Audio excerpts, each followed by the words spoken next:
भर में आमतौर पर गांव और शहरों से एक ही मांग सुनने को मिलती है, शराब की दुकानें बंद होनी चाहिए। लेकिन आज की खबर एकदम हटके है। एक गांव के लोगों ने सरकार से खुद कहा है कि गांव में सरकारी शराब की दुकान खोली जाए। अब आप सोच रहे होंगे कि आखिर ऐसा क्यों? क्या गांव वाले शराब को बढ़ावा देना चाहते हैं? तो बिल्कुल भी ऐसा नहीं है। इसके पीछे की वजह भी ऐसी है कि सुनकर आप हैरान हो जाएंगे। आपको बताएंगे पूरी खबर, मगर उसके पहले नमस्कार, स्टार्ट वे बिहार देख रहे हैं आप और मैं आपके साथ वंदना। जहां एक तरफ देश के कई हिस्सों में शराब की दुकानें को बंद कराने की मांग उठती रहती है, वहीं एक गांव से बिल्कुल अलग तस्वीर सामने आई है। यहाँ ग्रामीणों ने सरकार से गांव में सरकारी शराब की दुकान खोलने की मांग कर दी है। पहली नजर में ये मांग हैरान करने वाली लग सकती है, लेकिन जब उसकी वजह सामने आती है तो पूरा मामला समझ में आता है। ग्रामीणों का कहना है कि उनके गांव में लंबे समय से अवैध महुआ शराब का कारोबार धड़ल्ले से चल रहा है। गांव में जगह जगह कच्ची शराब बनाई और बेची जा रही है। इस शराब को पीकर कई लोग नशे के आदी हो चुके हैं, जबकि कई लोगों की तबीयत खराब हुई है।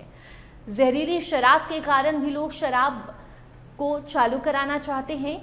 ग्रामीणों का आरोप है कि अवैध शराब बेचने वालों पर कार्रवाई तो होती है, लेकिन कुछ समय बाद फिर वही कारोबार शुरू हो जाता है। यही वजह है कि गांव में अवैध शराब का जाल लगातार फैलता जा रहा है। इस परेशानी से छुटकारा पाने के लिए गांव की ग्राम सभा में एक अनोखा प्रस्ताव रखा गया।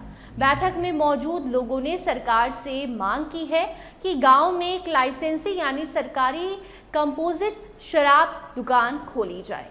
ग्रामीणों का मानना है कि अगर सरकारी दुकान खुलेगी तो अवैध महुआ शराब का कारोबार, जहरीली शराब जो राज्य में बिकते हैं, जो गांव में बिकते हैं, वो बंद हो जाएंगे। उनका कहना है कि जब लोगों को सरकारी लाइसेंस वाली शराब मिलेगी तो जहरीली और कच्ची शराब की मांग अपने आप घटेगी। इससे लोगों की सेहत पर भी बुरा असर नहीं पड़ेगा और अवैध कारोबार करने वालों पर भी रोक लगेगी। ग्रामीणों का ये भी कहना है कि उनका मकसद शराब की बिक्री बढ़ाना नहीं है। उनकी सबसे बड़ी चिंता गांव में खुलेआम बिक रही अवैध शराब, जहरीली शराब है, जो लोगों की जान के लिए खतरा बनती जा रही है। इसी सोच के साथ ग्राम सभा में प्रस्ताव पास किया गया है और इसे सरकार के पास भेजने का फैसला लिया गया है।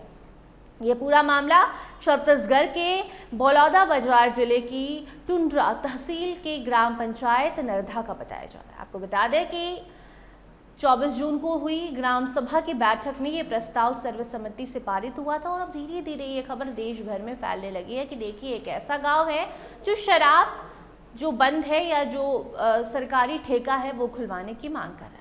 लोग भी इस बात पर अलग अलग राय दे रहे हैं। कुछ लोगों का कहना है कि सरकारी दुकान खुलने से अवैध शराब पर रोक लग सकती है, जबकि कुछ का मानना है कि इसका बेहतर समाधान अवैध कारोबार पर सख्त कार्रवाई करना है।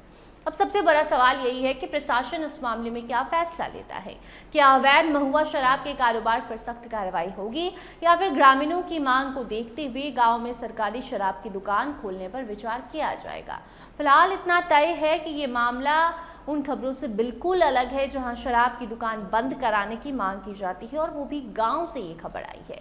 यहाँ गांव वाले खुद ही कह रहे हैं कि शराब पीना गलत है, लेकिन शराब जब जहरीली लोग पीने लगे उससे बेहतर है कि शराब सरकारी ठेके से लोग लेकर पिए ताकि वो सेफ रह सके। हालांकि शराब पीना सेहत के लिए हानिकारक है, लेकिन जो लोग पीते हैं उनके लिए सारी खबरें होती हैं। अब सबकी नज़र प्रशासन और सरकार के अगले कदम पर टिकी है। देखना होगा कि ग्रामीणों की इस अनोखी मांग पर क्या फैसला लिया जाता है और क्या इससे गांव में अवैध शराब के कारोबार पर लगाम लग पाती है या नहीं। फिलहाल इस अनोखे प्रस्ताव ने पूरे इलाके में चर्चा छेड़ दी है। देश भर में इस गाँव के, छत्तीसगढ़ के इस गाँव की चर्चा हो रही है। अब इंतजार इस बात का है कि सरकार और प्रशासन इस मांग पर क्या रुख अपनाते हैं और गाँव को अवैध शराब की समस्या से राहत दिलाने के लिए कौन सा रास्ता चुना जाता है। आप इस खबर पर और इस गांव वालों की मांग पर क्या सोचते हैं, कमेंट सेक्शन में जरूर बताइए। देखते रहिए स्टार्ट वे बिहार। धन्यवाद।